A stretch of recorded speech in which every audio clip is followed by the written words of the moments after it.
Welcome back to my channel, Glitter Babes. Today I'll be doing a thrift flip. I got this mirror from the thrift store and it only cost me $6 and some change.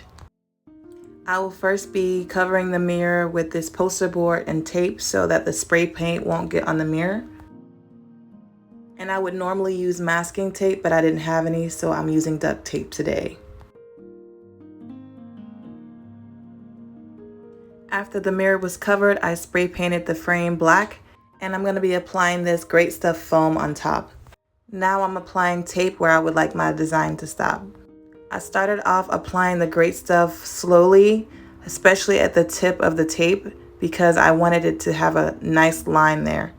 And the goal is not for this project to be perfect, I just want it to have character. I then start applying the Great Stuff down the frame, and I'm just moving the nozzle from a side-to-side motion. I'm also playing it safe by not going all the way to the sides yet. I'm going to save that for last. And the reason why I am saving the sides for last is because it will allow me to control the foam more.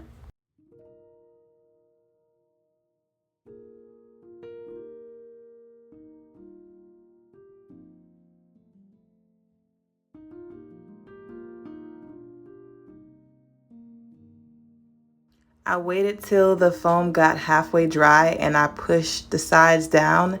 I waited at least a good 15 minutes before I started doing this. And I'm pushing this on the side of the frame so it looks like it's almost like melting on the picture frame. This is how it looked when it was dry, and I took it outside and spray painted it metallic gold. And now I will be removing the tape and the foam board from on top. And I'll be doing touch-ups and cleaning the mirror, and this is how it turned out, y'all.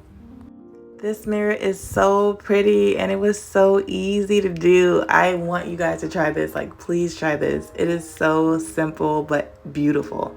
Thank you all so much for watching. Please remember to like, comment, and subscribe, and make sure you are subscribed to my second YouTube channel, Miss Vanity Rose. I will be posting content on there, DIYs, fashion DIYs, and music. Have a great one and stay safe, and see you later, Glitter Babes.